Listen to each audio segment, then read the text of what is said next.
As Michael Saylor says, volatility is vitality. Whenever you're investing in something, have a 10-year outlook, minimum. Like, I won't buy it unless I'm gonna hold it for 10 years. Like, you gotta think in decades and not days. 99% of people lose. What if the next generation of wealth isn't built on real estate or stocks, but on digital energy? Today's guest, Colin Yurcisin, believes the biggest wealth transfer of our lifetime is already happening, and it's powered by Bitcoin. Colin is a crypto investor, educator, and entrepreneur who's built multiple businesses around helping others escape the traditional financial system. From teaching people how to leverage credit to now running Bitcoin mining operations, he's turned leveraged lifestyle into a movement focused on financial sovereignty and long-term wealth through Bitcoin. He's not just buying Bitcoin, he's mining it, converting electricity into digital assets. In this episode, we dive into what Bitcoin actually is for people who still don't get it, including myself.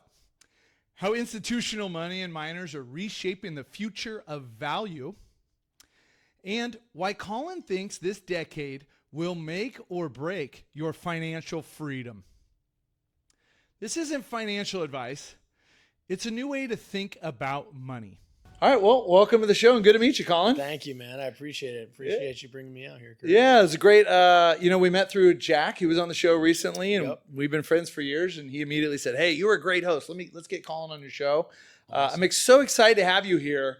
As we were just talking, I was investing in Bitcoin 2016 or 2017, had no idea what it was. Some friends of mine said, hey, you want to invest? I just new into real estate. So I'm super excited to see where it's at today and why you're in it. So you already were successful in business and credit education. What pulled you into Bitcoin and crypto specifically? Yeah, I think it was just, being in the credit game, you're learning all about debt, right? And how they print money. That's basically how credit cards are created. They press a button on the computer and they print a limit on a credit card, and it's at no cost to the bank. And then they make money on the interest. So, I was already in that world learning about macroeconomics. I was learning about money printing, the Federal Reserve. And I was like, wait a second, this is probably not good that I'm keeping all my money for my business in my bank account. And, it's getting eaten away by inflation. And I'm losing all this purchasing power, every day that it sits there. And it was honestly perfect timing. It was God's timing. It was, March of 2020 when my business really started turning up. And for the first time in my life, I had a decent chunk of money in my bank account, probably like 30, 40 grand in cash savings. And that's probably the best situation you could be in as a 23-year-old when, you have the pandemic market crash. And I remember just sitting and watching, I think it was CNN, just watching the markets just get absolutely decimated and all the fear. And I remember I had read some investing books about how, you want to buy during fearful times. And, I was just a hungry kid. I had money. My business was doing well. The internet businesses were starting to thrive as the world shut down. So for me, it was just all exciting. I was very happy to be in that situation. And, right when Bitcoin hit around 5K, even went under like to 4 or 5 or something, I threw $20,000 to $25,000 into Bitcoin, bought my first 5 Bitcoin for like 4,500 or something. And that was it. That was like the start of my journey. And, pretty much got orange pilled from that point on. I had Michael Saylor as a mentor and online, of course. He started his journey the exact same time I started my journey. And so I got to look up to a billionaire, running a corporate public company. And if he's, buying $500 million worth of Bitcoin, I think it's okay if I threw in, my little 20, 30 grand. And so that was just, good confluence for me to really double down and have conviction.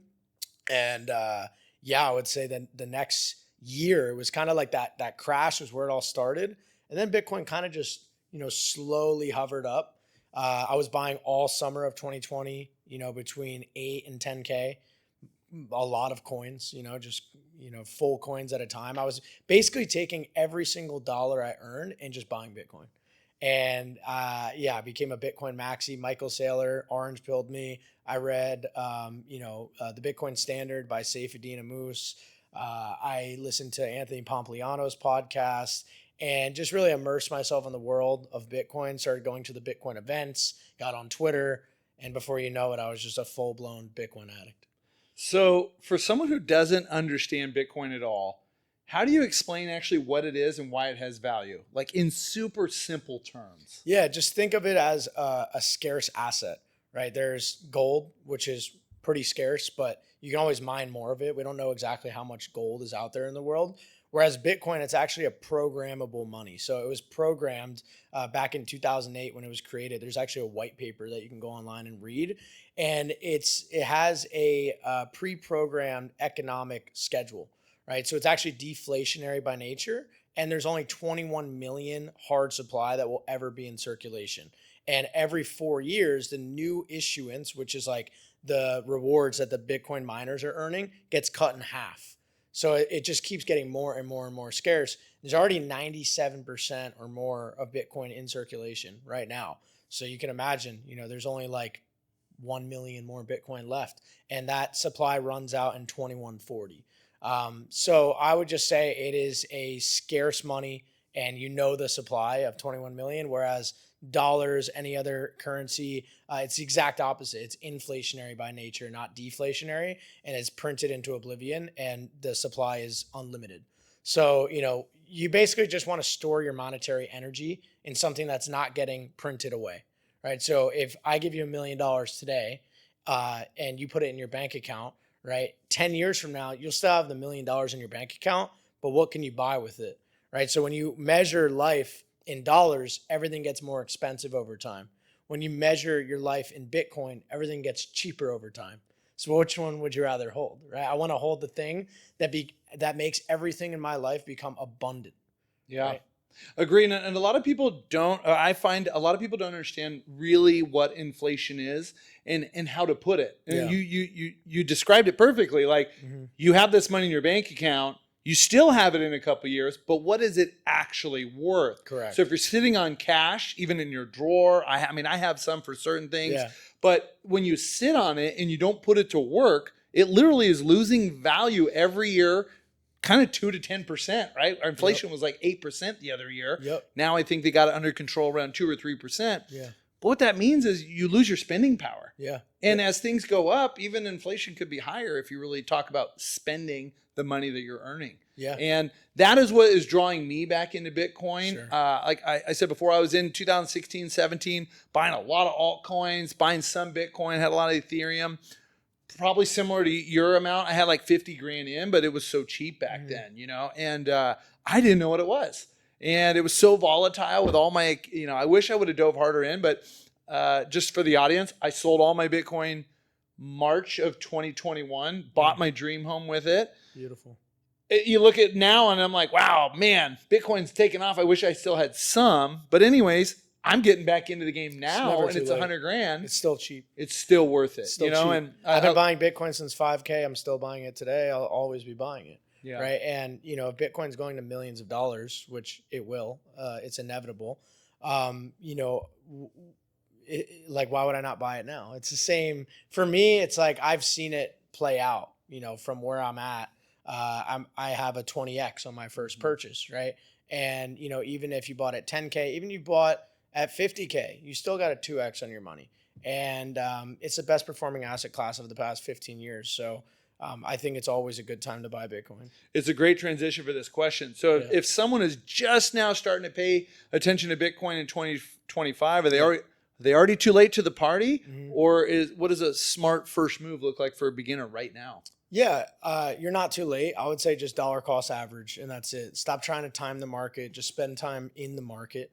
And you do that by either mining Bitcoin or going on Coinbase or any of your favorite exchange and just setting up a dollar cost average, which is going to buy for you. And you could do it in different frequencies. You can do it weekly, daily, monthly. Doesn't matter, but all that matters is you setting it and forgetting it, right? Use Bitcoin as a savings account. Bitcoin goes up annualized 50% a year. Like, that's insane. If you average it out over the 15 years that it's been around, it's 50%, which is just like unheard of. So yeah, like it's volatile, of course, but as Michael Saylor says, volatility is vitality. It's really what makes Bitcoin what it is. You can't have the upside without the downside. And really the downside just shakes out all the weak hands. And at this point though, we have, institutional capital, BlackRock, BlackRock, Jane Street, all these different ETF providers. And so I don't know if it's going to have an 85% to 75% drawdown in the bear market. A lot of people claim that the 4-year cycle is dead. I don't know what I think yet. I don't really care. It's just always look, whenever you're investing in something, have a 10-year outlook minimum.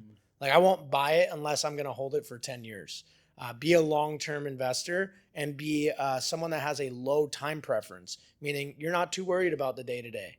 Right? That's how the richest people in the world think. Like you got to think in decades and not days. And so if you're one of those people that want to get rich quick, like don't even look at Bitcoin. Go gamble on some other stuff because that's really all trading is essentially gambling.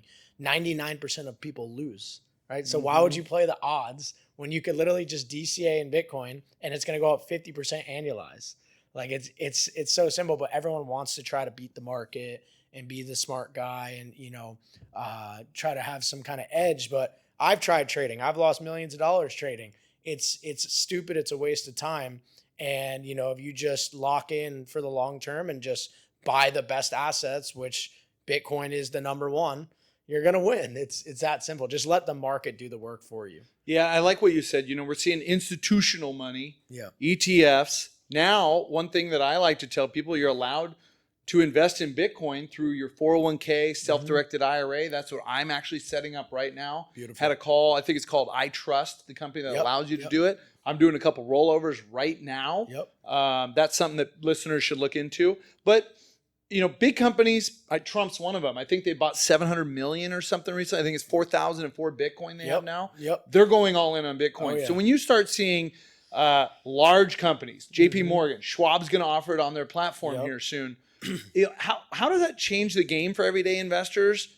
And what do you think it does for the long-term value? Yeah, well, what's coming is they're starting to realize that Bitcoin is pristine collateral, right? So collateral is everything to banks. It's like when you take a loan, what is the collateral, right? They have your credit as collateral. Sometimes when you take out your first credit card, you got to give the bank money first as collateral to get your credit line open. So they're very worried about their collateral, right? So what I think is going to happen, and it's already proven, JP Morgan just came out with an article saying that they're going to start using Bitcoin as collateral, which means you can pledge your Bitcoin to JP Morgan. You can take out a mortgage against your Bitcoin, so you don't have to sell it. Right, you can already get Bitcoin backed loans at 7 to 9%. So if I have millions of dollars in Bitcoin, I'm my own bank now. Right, I don't have to sell it. If it goes up 50% annualized, I can take out a loan on a 1-year loan. Even if I take out, let's say, a 2%, 3% loan against my full portfolio, the inflation of Bitcoin, right, or the inflation of my portfolio is going to make up for the interest that I have to pay anyway because the appreciation is so great. So I think that's like what's next. And I've already been doing this for 4 or 5 years now. I've taken out loans. I bought luxury watches when the market was ripe. And, I basically did like watch flips. I would buy super nice watches. Like my favorite ones were like Patek Philippe's and Audemars Piguet's. Like I would never spend cash on that stuff. I got to buy Bitcoin. And my rule was, okay, if I want this nice watch, I'm going to invest the value of the watch into Bitcoin. I'm going to loan against it. And, I was loaning like 120K against my portfolio. That was a very small amount. I would never say loan, anything more than 30%. I would never do more than that. It's too risky. So only loan maybe 20, 30% of your portfolio. But essentially I would just take it out and then I would buy other assets. You could buy other investments. You could buy real estate, fix and flips, watches that go up in value. You wear them for a year, you can, rent those items or do what you need to do, and then you pay back the Bitcoin loan. And essentially you got to keep all your assets and your assets keep appreciating. So that's what I've been doing on a pretty high level for 4 or 5 years now. You just have to be careful with where you do it. Once JP Morgan is a custodian, now it's like, come on, like JP Morgan's not failing anytime soon. So I think that's what's coming, and I think people should get excited for it. Yeah, I agree. And that's kind of where I'm starting to talk, even with my girlfriend. She's not a big risk taker, not an investor. Yeah. And I'm getting her to buy 50 grand worth. She's like, well, I got this 401k I'm not really using. And I'm like, cool, let's do a little stock that I really believe in. Tesla's a big one that I believe in. Oh, me too. Because AI. Yep. So we bought a bunch last week. Yep. Right before the board meeting. And now it's starting to climb. Yep. And so now I'm getting her, I'm surprised that I'm actually going to get her to buy 50 grand worth and let it sit. And I go, Love it. look, I don't even care if you watch it. In 10 years Yep. is when we're going to look at it. And we may not take it out then. Exactly. Her 401k is for like later on. I go, it's really going to Yeah. go to the kids anyway. Yeah. So just trust me instead of your 10% a year, you know? 100%. Good move. Do you see Bitcoin more as like a digital gold, a new financial base layer, or something bigger? I see it as like a whole ecosystem. I see it as money. I see it as pristine collateral. I see it as a store of value. So it's kind of a mix of everything. And, you know, as I just mentioned, you could take loans against it. You could send it as a form of payment. Just the other week, I sent a lot of money, like 500 grand to China for Bitcoin miners via wire. Right? That wire still has not been received by them because it's a new bank account. I called my bank. They said it's gone. They don't know where it is. It's been 7 days. There's 500K just stuck in the financial void, right? If I would have just converted that to Bitcoin and sent it to them, they would have had it in 10 minutes, right? So why didn't I do that? Silly. I know I should have done that. But you know, that is really what Bitcoin is. It's money. It's a store of value, and it's pristine collateral. I'm in the real estate space, and I see a lot of Mark Moss and Saylor talking about that it will change real estate as well on how transactions are made. Yeah. So, you know, we can't close on the weekends in real estate. Escrow companies are closed. Yep. Like you said, some banks, JP Morgan, if you try and send a wire over 200 grand, they're like, hold on, we got to like look into your account. It's like there's been millions of dollars going through my account for years. What do you mean? Yeah.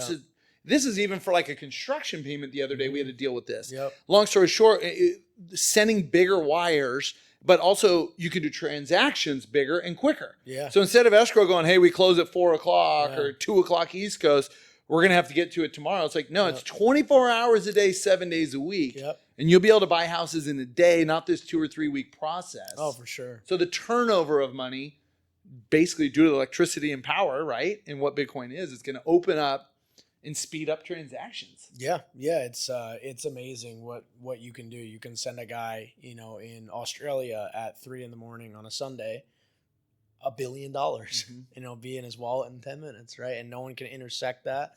And yeah, it's incredible. It's an open payment rail that is available to everyone. It's peer to peer. Anyone can use it, and you have, you know, no financial system going to stick their hands in and take your money or tax you for it.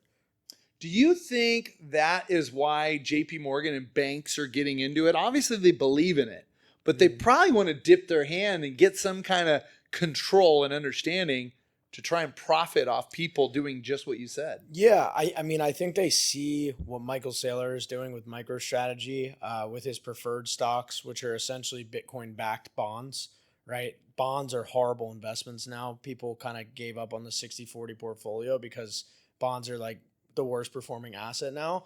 And what Michael Saylor did is he took Bitcoin, which, you know, has 40 to 50% gain on average per year, and he's arbitraging that, right? So he's basically buying Bitcoin, and then he's now giving you money off of his preferred stocks. So you buy his company preferred stocks like Stretch, Strike, Stride, or Strife. They're all different duration. And, you know, for example, Stretch is like a high yield savings account. Pays you 10% interest, paid out monthly. And you know, you can put your money in there in any brokerage account. And why would I hold my money at JP Morgan and get paid 0.01% when I could put it in preferred stock that is backed by Bitcoin, 5x over collateralized, and it's essentially the best high yield savings account ever created. And it's actually proven now. It's working. It's pegged at $1, or I'm sorry, it's pegged at 100. And so yeah, you can essentially buy that. And he has this, you know, this yield curve that he basically calculates by selling shares, and he's able to peg it between 101 to $99 a share. And so you know your risk there, and you're getting paid out 10% or more on your money now. So I think JP Morgan, whether they buy MicroStrategy, which I'm sure they already own it, maybe they nationalize MicroStrategy, right? Because the government, if they just started buying Bitcoin with printed cash right now, it would be a disaster, because then it would let everyone know that they gave up on the US dollar. And the US dollar is the only thing holding the world together right now. And it's this big Ponzi scheme. So I think they're going to use either BlackRock ETFs, JP Morgan Chase, these massive institutional $1 trillion, capital bases to kind of intersect Bitcoin. Or they're going to do it through already the rails that have been created by, people who have been in it for 5 to 10 years, like Saylor, for example. He's made massive progress with MicroStrategy. Yeah, their stock is super volatile, but, he's the only person that successfully built preferred stock, Bitcoin backed bond products so far. And it's very early in, it's only like 6 months since he launched some of these products. So I'm extremely bullish on MicroStrategy. I think, regardless of what you think of the chart today, and it pumped, 30, 40x, and now it's down 50%. It hasn't made new highs in 2025. Once again, I'm like a long-term thinker. I'm looking at this on a 20, 30 year play. And I think that if Michael Saylor can pull off Bitcoin-backed bonds, it will eat the entire bond market, which is the largest market in capital markets. He'll become the Amazon of bonds, essentially, right? And that gets rid of all government bonds. He will be the counterparty to all bonds around the world if he does it right. And then there's, all the other strategy companies like, Metaplanet in Japan. Essentially, I think there should be about 1 or 2 companies that offer these Bitcoin-backed bonds in each country. Yeah. And so I think that's where it's going. I have significant position in MicroStrategy and Metaplanet. And I think that, over the next 10, 20 years, it could seem high risk now, but I'm willing to make a bet on it because it's a future I want to see. I don't want to see the government paying us out on bonds. I'd rather have a company that over collateralizes on Bitcoin. I feel more safe about that. And, it's moving Bitcoin forward because guess what? When I buy a Bitcoin backed bond, guess what Michael Saylor's doing? He's going and selling that and buying Bitcoin with it. So I get to hold Bitcoin. I get to hold any fiat in basically Bitcoin. So it's just massive Bitcoin exposure all around the flywheel, and it just benefits Bitcoin overall. So I think that is like, one of the biggest, most significant theses. And if it plays out, it could be 1,000x from here. Hope you're enjoying this week's episode of the podcast. If you're into real estate investing and want to consider partnering with Captain Capital, go to our website, captaincapital.com/invest, fill out the simple form, and let's book a call with the team. Now, back to the show. Yeah, Michael Saylor's been around too. He's a very educated person. And I think in the last couple of years, he's became kind of the face of Bitcoin. Yeah. There's obviously a couple people. There's also, I know some very large hedge fund managers that manage, lots of billions of dollars. Now they're catching on to Bitcoin as well, where they didn't used to 5 or 10 years ago. They were like, too volatile. Yep. They try and return to their investors, 30% a year on average. A lot of these people, a lot of it is tech, but now I see a lot of them going, oh, no, we're coming in now. And I think a lot of them are coming in because they see other institutions, other banks coming in, and they don't want to miss out. So it's an offset to their portfolio where seems like Michael Saylor is just all in Bitcoin, everything. He's got a good understanding of it, as well as you. But I'm starting to see these other people that I'm familiar with or know personally, and they're putting 10, 20% of their portfolio all into Bitcoin, whether it's ETF or MicroStrategy or whatnot. So when you start seeing the world's richest people going into Bitcoin that we're not, another one that I really like and I want to follow more of is Grant Cardone. Yeah. He is... whether you like him or hate him, he is a great marketer. Yeah. But he is buying apartment complexes now and then also over raising and then buying like 15% of the complex in Bitcoin. And from a real estate perspective, I'm going, man, maybe I need to be doing that. Yeah. He's ahead. So I'm kind of literally looking at doing that, doing an overraise. I build industrial buildings like this. Sure. That's what my business does. And now I kind of, if I'm going to raise the next deals like 2 or 3 million, I might raise 3.3 and buy 300 grand worth of Bitcoin and leave that in the asset. So we kind of hold 5 to 10 years. Even if I sell in 5 and it goes up to 300 grand or $1 million, like some people think, your overall your investment. Yeah, that barbell strategy that he's doing, I think, is going to make him multi-billions of dollars because, think about it, the real estate goes up, 10% a year? Yeah, probably. Yeah. Bitcoin, if you hold it in that asset for 10 years, compounding at 50% annualized, I mean, that even if it's just a 3%, it's 10% chunk of the raise. that's going to carry the entire portfolio.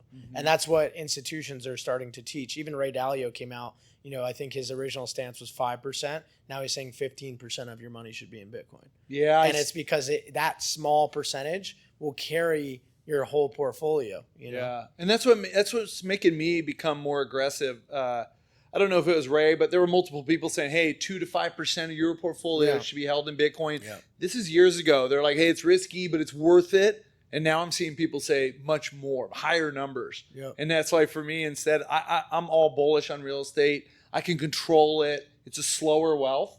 But now I'm like, man, I probably want to get 25%, 20 to 25% of my net worth I want in Bitcoin now. How about 100? I'm not there yet. Yeah. But you know what it is? Happen. I'm not saying, it's funny because I have not bought any yet. Yeah. I'm getting my iTrust set up this week. I had the call last week. I'm trying to play the tax game as well. So if I can do this after tax dollars or pre-tax dollars, buy some miners. You know what I mean? Yeah, there you go. So I'm putting together my own strategy, and it's going to be aggressive. Good. It won't be everything because I'm building a family compound, which is very cool. So I need cash for that to an extent, or like you were talking about earlier, using the Bitcoin and borrowing from the Bitcoin. Yeah. So if I can put some money in large amounts, couple million in Bitcoin, and it goes up in the next 2 years, but now I can borrow on it to build my next house. Exactly. Now it's like, so I'm kind of right now putting a strategy together, but I think everybody listening to the show, and it sounds like you would agree, you're definitely more aggressive.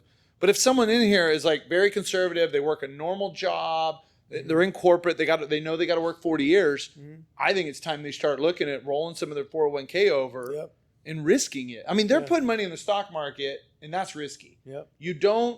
You might get your 6 to 8 to 10% returns. Right now the market's up. Yep. So we have a lot of pilots that invest with us.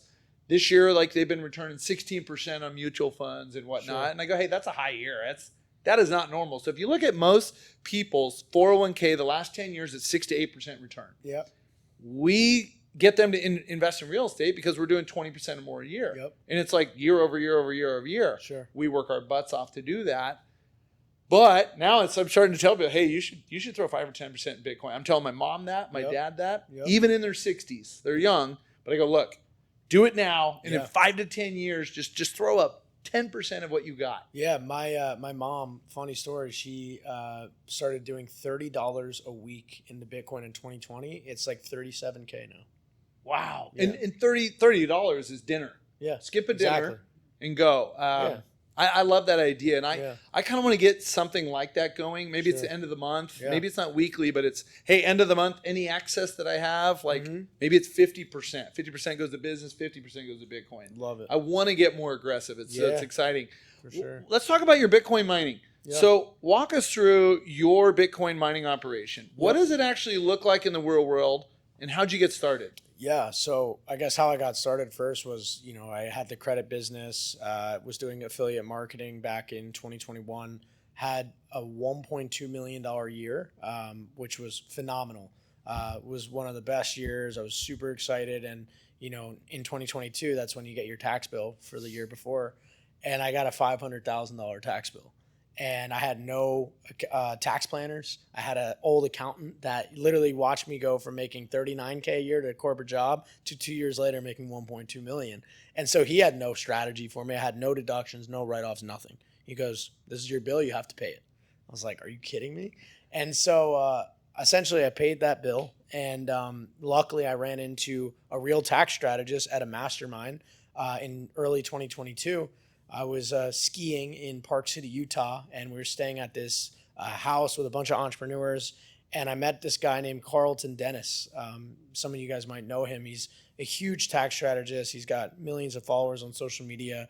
And we just kicked it off immediately. We found out we had the same birthdays, and we just started talking about me, of course, Bitcoin, him telling me about all these different strategies, how I can pay nothing in taxes. And he basically just told me, he's like, look, man, if you want to keep accumulating Bitcoin how you just have, basically putting 90% of everything you make into Bitcoin, you got to do it differently. You have to set up a business, and you have to buy these miners because you can get a write-off. You can get 100% write-off because they qualify for bonus depreciation. And I was like, wow, what? Like, what is that? I had no idea. And so overnight, he set me up with his neighbor at the time, just so happened to be Jason Less, who's the CEO of Riot Blockchain, who's one of the largest publicly traded mining companies in America. And so literally overnight, I was on a call with this guy for like an hour, had no idea I was talking to a CEO of a multi-billion-dollar company, and was basically just given all of his resources. He gave me, places I could buy miners from in the US and in China. He gave me his personal contacts, gave me his software provider, which pool he uses, who to go to for co-hosting in the US, who to trust, who to not trust. And overnight I had a business, right? Like it was pretty crazy. And so I started mining for myself. And back then I was posting a lot on social media about Bitcoin, just sharing my journey and just giving people education. I was very passionate about it. And so I started just sharing, my mining operation. And pretty soon I had a ton of DMs from people just saying like, hey man, I want to mine too. Like, how do I get involved? And so that's when, I really just went all in with it and started really ramping things up. Today we have 3 co-sites. We have one in Kentucky, one in Mississippi, and one in West Texas. We use renewables in our West Texas site. We have wind turbines. So we do half wind turbines, half just regular grid energy. And essentially what we've done differently from all the other mining companies is we offer a one-time payment service. So I learned all about the tax advantages of mining, and I was like, how can I make this the entire biz offer? Like, how can I make this a solution to the problem that I just faced? And it's front loading everything in a one-time payment, and then not having to worry about like selling your Bitcoin to pay for electricity expenses. It's like, we just want to accumulate Bitcoin. We don't want to sell it anyway. Right. So that's essentially what I did. And we started in 2022, and now we're 4 years later. We have like 130 clients. Like I said, 3 different states, clients from all over the world, and most of the 50 states. And yeah, we partner with 10 different tax and accounting and strategy firms, and we help people get 100% write-offs with Bitcoin mining. I mean, that's awesome. Yeah, Carlton, he's huge on YouTube and Instagram, friends with a lot of our mutual friends. I mean, he's aggressive, and I learned a couple new techniques from him the other day that I'm actually looking into that I'd never heard. So he's a great person to follow. Yeah. So listeners, don't follow or follow him, look him up. He's awesome. Yeah. I'm super interested in the mining. I think it's so cool. I heard about it back in when I got started. Yep. Didn't look into it that hard. I kind of got what they were doing, but I love the tax advantage play. Yeah. So there's so many people that make really good money out there in the US, right? Talking $1 million, more than $1 million a year. There's so many people that make that much money. And at the end of the year, a lot of them just write a check, or it comes out of their high earning W-2, and they look at their what they paid in taxes. It's like $400,000. I mean, people are paying 40 to 50%, 30 to 50, like on average. And a lot of people just don't know the game and how to write stuff off. Yeah. So you found a solution that says, hey, if you need a $400,000 write-off, invest with us. We'll give you a $400,000 tax deduction. So now you got an investment that's mining Bitcoin for them and your business as well, I'm assuming. They get 100%. We don't take anything. See, so you just you solved the problem. Yeah. They say that's how you make money in America, solve a problem. And mess up really bad, solve the problem for yourself, and then solve it for everyone else. There you go. And that's pretty true. Yeah. That's why I got into tax strategy. Yeah. I outgrew a couple CPAs as I got more and more properties, then had a big year like you did and went, oh crap, I need a real strategy. Yeah. And so I highly recommend that for people. But for people who only hear like mining, what on the news, or what is the biggest misconception you think people have about mining? Yeah. That it's too hard. People say like, oh, I would never mine because it's too late, or, electricity is too high, or it's too complicated. And, those are all valid concerns. And that's what I thought too before I got into it. But if you have the right team, if you have the right systems, if you have the right sites, and you have abundant energy and available energy, then, you should be mining. The break-even cost on mining right now is $70K. Okay. So, you have a really good opportunity in front of you, and the write-off is everything, right? So if it was, not 100% write-off, we still had a good amount of clients coming through, even, before the big, beautiful bill got passed. It was 40% in year one. And right when Donald Trump passed that bill, our business literally exploded like 500% in a 3-month period. And it's because write-offs are so needed, right? And people are sick and tired of doing write-offs that don't work. They're setting up different tax structures, shelters, trust, all these different things. They're trying to buy short-term rentals, having no knowledge on how to do so. And then they're ending up losing money, right? Mm-hmm. Like, why don't you find a write-off that not only gets you the 100% write-off, but compounds your wealth? And that's one of the hardest things to do. And so, I'm not, shitting on real estate by any means. I think short-term rentals are great if you're given enough time to execute your plan and you have the right people in place. But Bitcoin mining is very simple, right? You send a wire and you have a team like ours that has been doing this for 4 years now. We allocate your miners from China. You don't have to worry about trying to figure out where to buy them from, right? I used to buy on Amazon when we first got started. I got shipped a rock in a box. Yeah. And It took like 3 weeks to get my funds back, send the rock back. And yeah, it was a whole mess. So there's a lot of sketchy people in the space. There's a lot of scams out there, and you have to have all the right systems. If your energy's too high, you'll go broke, right? If you don't have the proper environment for mining and the right cooling solutions, your miners will break and you'll lose a lot of money, which I have as well.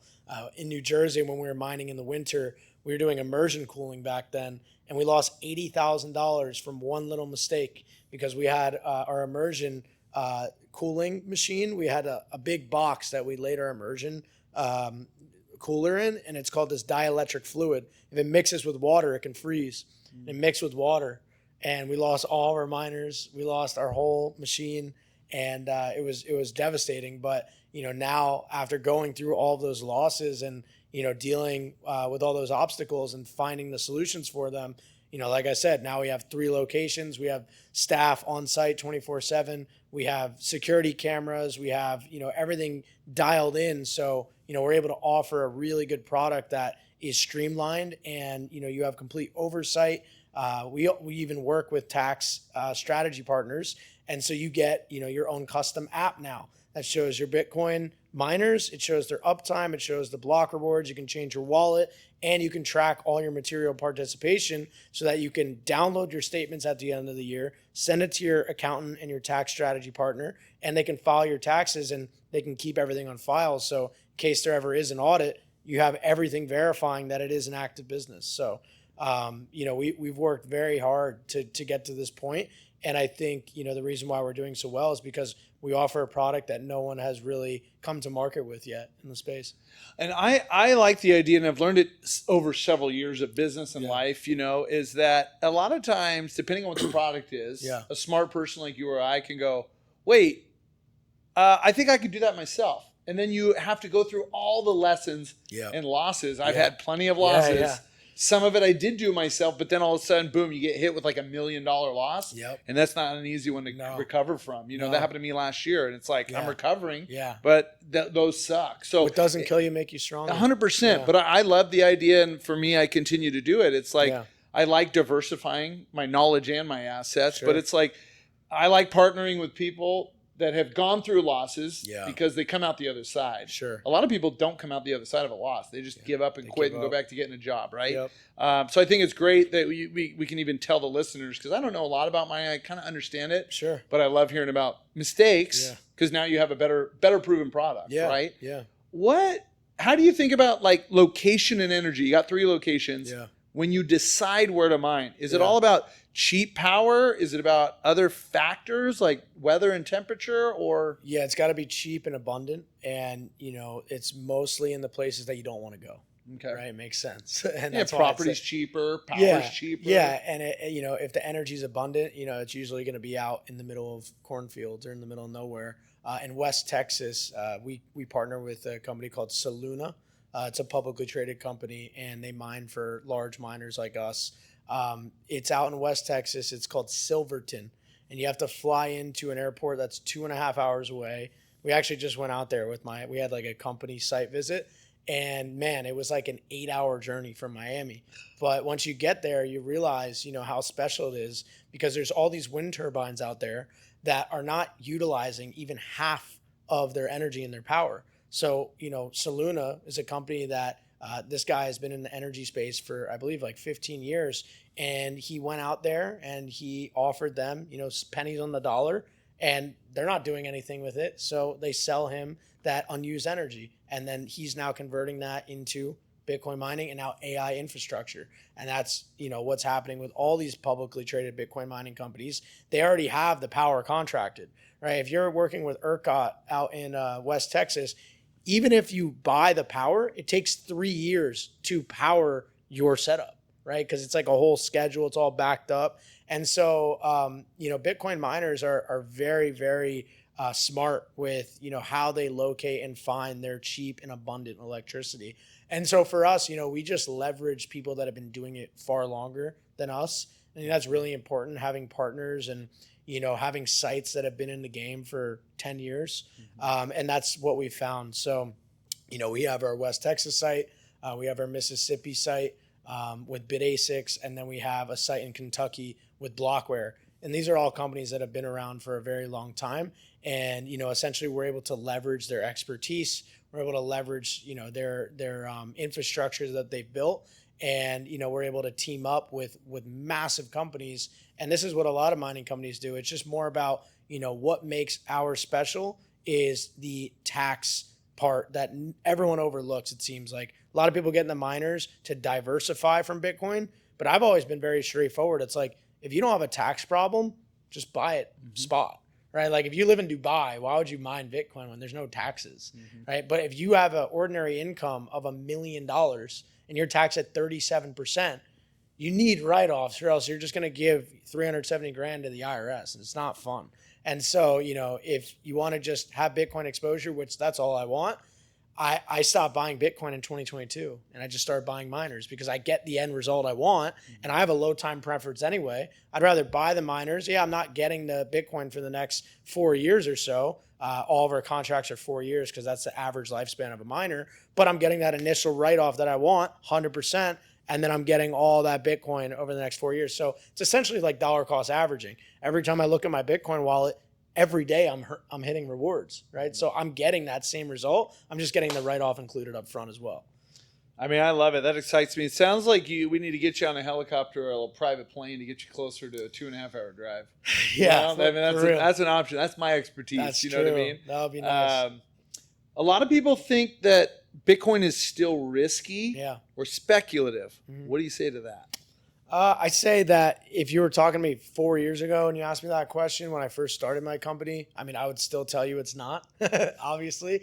But now it's much harder to make the argument that it is scary or sketchy or whatever when you have Donald Trump, buying $700 million worth of Bitcoin. You have BlackRock, you have all the ETFs. There's nation states buying Bitcoin. El Salvador's buying Bitcoin. At this point, there's not many arguments left. I mean, even ExxonMobil, they're using Bitcoin mining to stabilize the grid, right? So like there's all these energy and power companies, these legacy companies that have been around for 30 years that are now starting to venture into Bitcoin mining. So the regulations there now, there's really no fear of it getting banned anymore. I think that's kind of all behind us, and that's why the price is reflecting, it's 100K. And that's why all the institutions are now like, okay, I think we can hop in because it's not as volatile compared to past cycles. And, you have all the green lights from the government, institutions, regulation. So, yeah. So governments seem torn between like embracing or controlling Bitcoin. I wonder if eventually they'll get their hand in it for taxes or whatnot. But do you think they'll ever let it truly thrive, or is that the fight of our generation? I think it's one of those things where it's like, if you can't beat them, join them. And I think that's what they're starting to do. I'm under the impression that they're going to nationalize MicroStrategy. You see Donald Trump and the government buying things like Intel. The other day, they bought a 10% stake in Intel. They're buying AI companies. And I think that's just Trump. That's who he is, right? He's a capitalist, and they want to get involved in the things that are winning. Trump's son is massive crypto bull, Ethereum bull. They built World Liberty Financial. They have their own stable coin. And so I think if they're smart, they're not going to be able to buy it with printed money. And the government can't just print $1 trillion and just buy Bitcoin. Like they have to backdoor it. And so I think what they're doing is they're probably meeting with Saylor, and this is actually confirmed. Saylor's down at, the Capitol Hill all the time. He's always in the back rooms talking to presidents, talking to people at BlackRock, right? Saylor's like the guy. He's like, the Bitcoin leader in that corporate institutional space. So I would not think it's that crazy for them to one day wake up and say, hey, we took a 10% stake in MicroStrategy. Yeah. Because if they're really going to succeed with the Bitcoin-backed bonds, which as of right now, it's working. It's working great. Everyone's getting paid out their dividends. They're basically ATMing the bonds, and they're using that money to then purchase more Bitcoin for their strategy. And so I think if that flywheel just keeps going a couple more years, it's inevitable. And so I'm super bullish and I'm super long on MicroStrategy. And I'm not worried about the day-to-day volatility. It can fall to $50 and you guys can make fun of me all you want, but just check the chart in 5 years. Yeah, I love it. Bitcoin often gets attacked for its energy use because it's a high use. Yep. From inside the mining world, what's the real story on Bitcoin and the environment? Okay, so I'm probably not the person to ask this to because I'm just not a believer in global warming or any of that. And there's various reasons that we could go down a whole rabbit hole for it, but we do use renewables, right? Like wind turbines. We're collecting energy that is otherwise going to be tossed out, and we're buying it for pennies on the dollar, and we're making use of it. So Bitcoin actually stabilizes the energy grid as well. I think that, it's completely overblown to say like Bitcoin's like boiling the oceans. And I think a lot of these things have been fact checked at this point. And, they've been saying Miami's going to be underwater for the past 30 years. And I look at the sea line every single day right outside my apartment. It doesn't change, right? So I think it's just kind of more of like a fiat control system kind of thing. I'm just not a believer in global warming or climate change. So it's not. Yeah, not you can argue that, electric vehicles, I just bought my first one. I wish I would have done it sooner. Yeah. But you can argue, Tesla sold the most cars made in America, right? Mm-hmm. And they say the lithium batteries are bad for the environment, the mining of them and all that. But guess what's taken over? Ford no longer sells the most American-made cars. Yeah. Well, they have to because it's an entire narrative right now that they must follow. It's BlackRock created it, and all the institutions have that score. Forget what it's called, but they all basically have to abide to all of these rules with the environment. It's like carbon offsets, I believe, is exactly. the terms. Carbon credits. Yeah, carbon credits. Yeah. I fly private jets for billionaires. Oh, wow. Have for a while. That's like my day job. Kind of why my schedule's like, I don't know if I can today or tomorrow. Like, hold on. Anyways, there's some people that you could say care about it, like actually care, and they're kind of the environmental owner. Mm-hmm. And then the other one's like, nope, I got a business meeting. I could care less what my offset is.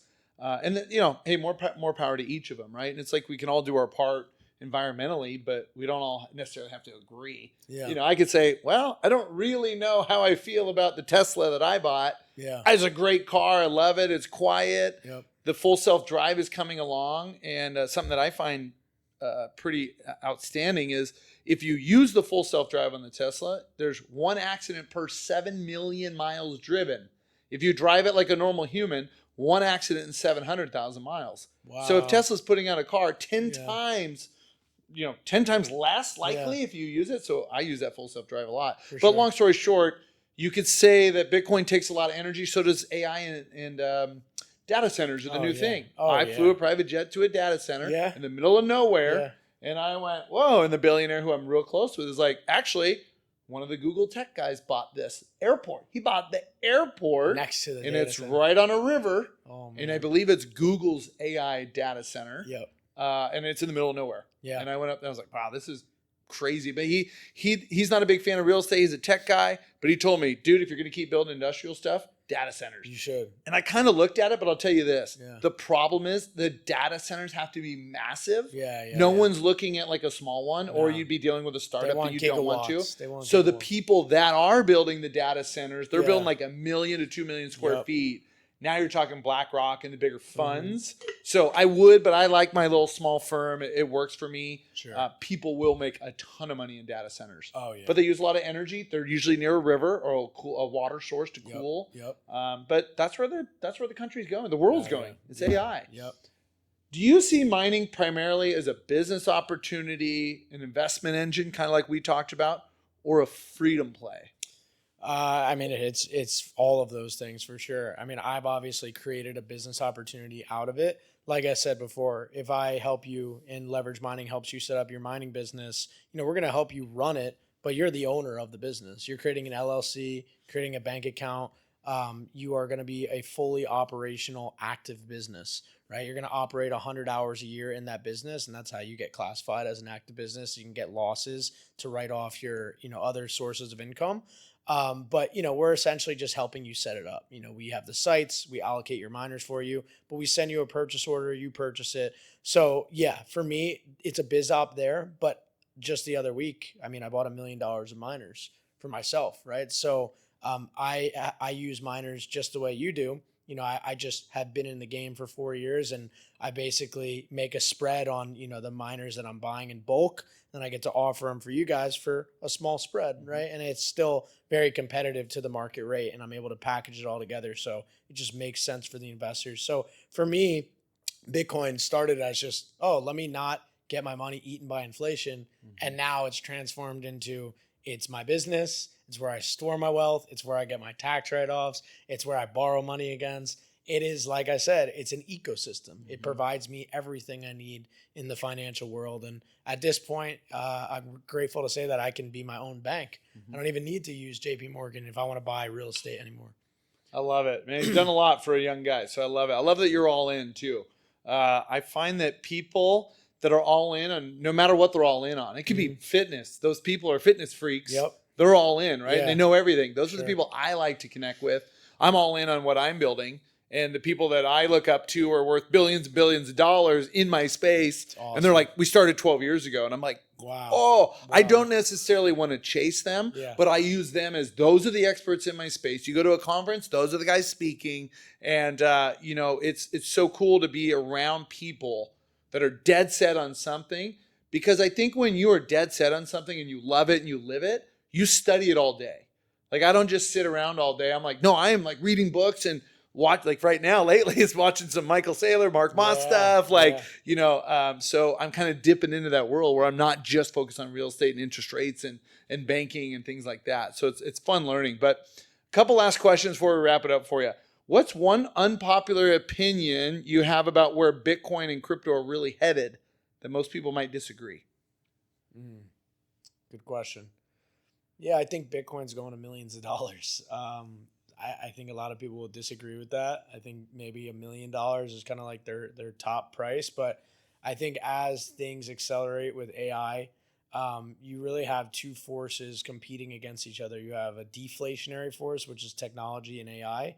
And you have, money printing, which is inflationary, which is backwards. They don't mix together. It doesn't work. So if Bitcoin can continue to do what it's done and basically eat all of the monetary value in the world, it's going to then side with AI and everything is going to be deflationary, right? AI is going to eliminate jobs. It's making our lives easier. It's going to allow everyone to make more money, right? And Bitcoin is the perfect pair with that. And I think it's the only thing that's going to outbeat AI investments.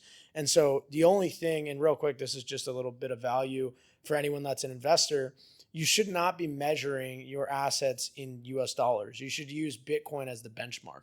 So use Bitcoin as your denominator. When you're looking in TradingView and you're mapping out, your NVIDIAs, your SPY, your Qs, you want to just type in SPY/BTC and press enter, and you're going to see the chart go down only.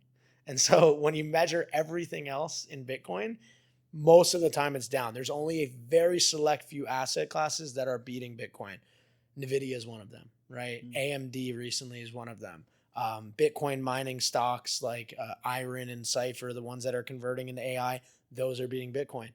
Guess what's beating Bitcoin? Only AI. And so you really got to rethink everything. And I think that, AI is definitely promising. But if you're not a savvy investor that's going to be dedicated to this 24/7 of buying individual stocks, just buy Bitcoin because it's going to go directly up with AI. So yeah, I think that's my advice. And I agree with you on that. Do you think that Bitcoin is kind of it's growing more rapidly, I'd say, in the last couple of years. I mean, even if you look at the charts, it's like 50% every year. But do you think it's kind of like perfect timing with AI for Bitcoin to start rising? I mean, I think Saylor says 1.3 million in the next 5 years for the value of Bitcoin. Yeah. Do you think AI is helping accelerate that? I do. I think people are waking up to the scam that money is, and I think that with AI, they're getting smarter, right? They're becoming more useful, and they're kind of integrating into AI. And I think that Bitcoin is the perfect money that we've all been longing for our entire lives, and it's been here, and people are slowly figuring it out. But once you understand what Bitcoin is, you really don't run away from it, right? Even if you're gonna buy a lot and then you sell some, like you're always gonna have a little Bitcoin. Mm-hmm. Once you understand that it's scarce and that holy crap, every 4 years when I look at the price, it's always much higher. Mm-hmm. Like this has been happening for 15 years. It has not broken that higher high every single cycle, and I don't think it's going to. So I think it's very, very important to at least educate yourself on it, buy a little bit. Watch some YouTubes, Michael Saylor, the Bitcoin Standard, and just track it. And as you start to grow a little portfolio, your conviction will grow with the asset value. So yeah, that's what I would say. I completely agree with you, and I think YouTube is a great place to start. I mean, I probably watch 3-4 hours of episodes and interviews with Saylor, Mark Moss, Tom Lee is another one. I don't know much about him, but he's a big Ethereum pusher right now. Mm-hmm. I think people should just educate like I did. I just started hanging out with a couple of friends going, dude, how much Bitcoin you have? They knew I was in it years ago. I go, dude, I sold it all, bought my dream house. Yeah. I'm okay with that. As I told you earlier, my house went crazy up. That's the only time I would sell. Agreed. Only for something that's going to it didn't go down. I didn't sell Bitcoin to buy a car. Exactly. I bought real estate. Or sell Bitcoin to buy altcoins or other stocks. I would just keep your Bitcoin. And if you want to cash out for a lake house to enjoy with your family, 100% do it. Right. People also this is the maxi mindset. It's like, I'm going to literally sell all my chairs and my furniture in my house and sleep on the floor to buy more Bitcoin. I'm out of that camp. I was there when I started. Now I'm investing in other stocks, right? I'm not a full 100% maxi. I still hold a lot of Bitcoin. I buy miners for write-offs, but I love AI. And I think AI is offering incredible opportunity right now. So if it's going to make your life better, that's what I would sell Bitcoin for. Something like a house, something like your dream car, right? These are all valid things to cash out for. Yeah, I totally agree. What keeps you up at night? Jesus. Yeah, I'm big into my faith. Recently I think the world's waking up to Jesus, and they're starting to read the Bible, and they're starting to move away from the secular world. And I think that's really what consumes my mind most of the time. It's Jesus and AI and Bitcoin. And so that would be the other thing I'm most bullish on. I love it because I started asking that question, I don't know, 5-10 episodes ago. And really, because I like all of us at night think about something before we go into bed. Whether you're watching TV, some people read the Bible. Yep. I read my kids a book, or let's say, and then it's bedtime, and then I find myself either I used to scroll on my phone, and that's just a waste of time. I used to give myself an excuse. Well, I'm looking at YouTubes and content. I may be doing that, but you know what? I do that at 9 a.m. now for like 30 minutes, and I use it as a study tool, not like a browser. Sure. So now I turn my phone off. I leave it on the dresser, and I let my mind go. I just let it think. A lot of it is like, hey, what do I got to do tomorrow? That's always good stuff. And then it's like, how can I be a better person? How can I be a better dad? How can I do more with life? Like I find myself thinking deeper at night. And I love asking that question because it's different things for everybody. Yeah, absolutely. What's one book you've read that's had the biggest impact on yourself that you think listeners should go read? The Lords of Easy Money. It's a book about a Fed chair that basically talks about his entire career at the Fed and every lesson he's learned through every single market crash. And he also talks about how the entire system works. So inflation, deflation, what quantitative easing is, how they basically, control the system. And so once you learn the inner workings of central banks, you start to understand when to invest, when not to invest. You start looking at macro and you're not so afraid anymore of market crashes because it's just usually a constriction of the money, and they're gonna pump it back up with quantitative easing. So yeah, I think that book was very profound, and it also helped me value Bitcoin even more. I love it. I haven't heard of that book, so Yeah. that's something I'm going to read. Yeah. I'm going to leave it here in the show notes for all the listeners. They can just click on it, order it, whatever you want to do. Sweet. I'm excited. I read probably about a book a week right now. Oh wow. Yeah, I stepped it up a little bit, just doing Awesome. way less social media. Yeah. So I am watching YouTube or listening and reading more, Good, which is man. great. Yeah, create more than you consume is what I always say. And yeah, social media at this point is just the devil, man. It is, and it's so bad. There's good and bad with it, right? Yeah. And it's like, unless you're on there for a reason, like when Yeah. I go on there, I'm like, okay, I'm gonna either check messages, right? Because I do social media for business and exposure and whatever, create some relationships. But at the end of the day, it's like I have a team now. Yeah. So a lot of my social media is based on these podcasts. Yeah. And that's why I really focus on good podcasts. For you sure. know, that's a lot of content. But Yeah. if you're consuming, like if I look at what I consume, it's the people that I look up to just to see what they're doing in whatever asset class. And then I'm learning on YouTube. And a lot of it has to do with Bitcoin, right? I'll tell you that. Let's go. Tesla stock is a big one for me. Oh yeah. I mean, I've been researching robotaxi, right? Mhm. Because I bought a Y. I love it. I like it more than I thought I would. And then I started researching robotaxi and why Tesla potentially can go through the roof with AI. Yeah. It's more about AI. Yeah. And, right now, the average Uber mile is $2 a mile. Uh-huh. That's what Uber and Lyft are. Robotaxi wants to get down to 10 cents a mile. They will wipe out Uber. They will wipe out Lyft because they won't need drivers. I agree. Yes, they will take jobs, but hey, that's part, you can't control that. But if I can buy Tesla stock and that happens, and they're also saying robotaxi, I could go put my car to work. So if listeners haven't heard, if you haven't heard, if I moved out of this office, but if this was still my office and I was here for 8 or 9 hours, you will be able to go on the app and go, see you later, car. It will eventually, it won't now, but it will be able to go charge itself. Yeah. I'm sure Elon is already coming out with something where the car will back itself in to be charged. Yep. That was something I was talking about recently. But Yeah. can you imagine you drive your Tesla to work and then you put it to work for 8 hours a day or whatever it is? Yeah. It's going to change a lot. Yeah, I think Elon for sure is going to hit his pay package. Otherwise he wouldn't have done that. I think Tesla's got a 5-6x in it in the next 3 to 5 years for sure. Yeah, I completely agree. Yeah. Last question. How do you want to be remembered? I don't care. I don't care, man. I just want to, honor God with my time here. Hopefully be useful with my hands and create something good, which I think leverage mining does a pretty good job at. We solve a really huge problem for high net worth individuals, and we help them store their monetary energy in a wealth that doesn't decay. So, I don't care about, what I'm remembered for at all.